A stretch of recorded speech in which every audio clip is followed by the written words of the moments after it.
माननीय अध्यक्ष महोदय, मैं शिक्षा मंत्रालय की ओर से इस सदन में पेश की गई मांगों का समर्थन करने के लिए खड़ा हुआ हूँ। विचारणीय विषय है कि शिक्षा की कोई एक राष्ट्रीय नीति निर्धारित करने में हम अभी तक सफल नहीं हुए हैं। अक्सर ऐसा माना जाता है कि शिक्षा केंद्र सरकार का विषय नहीं है, बल्कि यह राज्य सरकार का विषय है।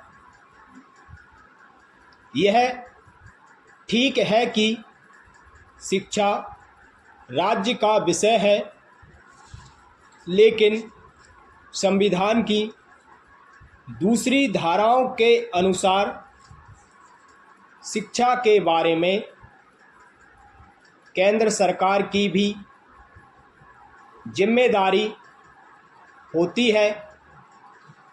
इस विषय पर अनेक बार चर्चा हुई है, चाहे यह नए शिक्षा मंत्री के कारण हो, चाहे भारत सरकार की शिक्षा नीति के प्रति दृष्टिकोण में परिवर्तन के कारण हो।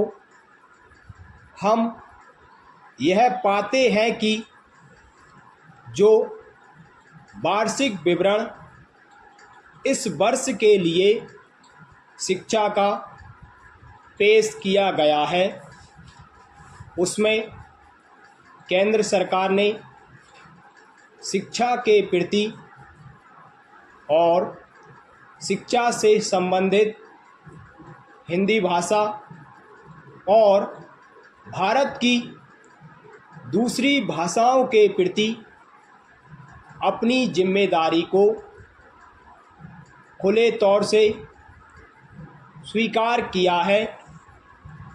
इसलिए सरकार की नीति में, दृष्टिकोण में जो परिवर्तन हुआ है, उसका मैं हृदय से स्वागत करता हूँ और उसके लिए शिक्षा मंत्री जी को बहुत बहुत धन्यवाद देता हूँ।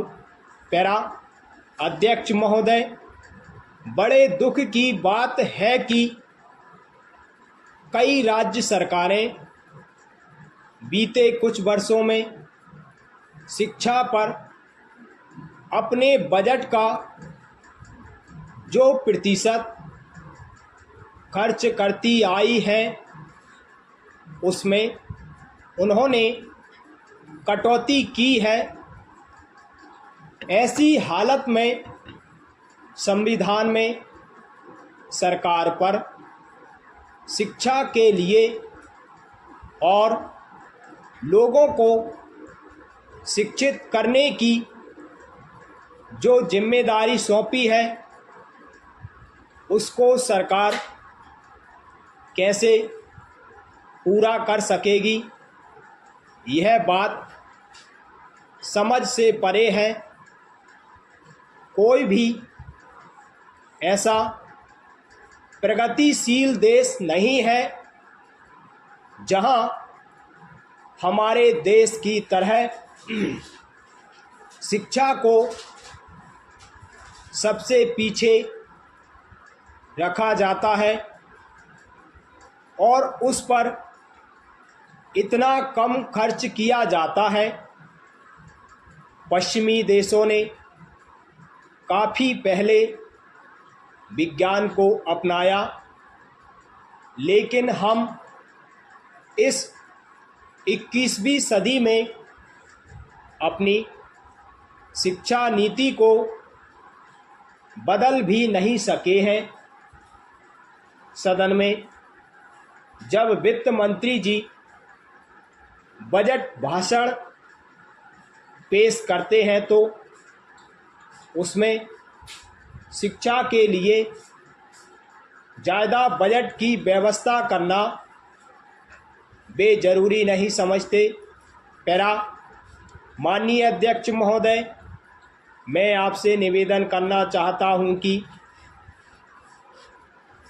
मुझे अपनी बात कहने के लिए कुछ समय और दिया जाए, जिससे शिक्षा जैसे महत्वपूर्ण मद पर बजट की राशि में आवश्यकता अनुसार प्रावधान कर राज्यों को आवंटित करके शिक्षा का स्तर सुधारने की कोशिश हो सके।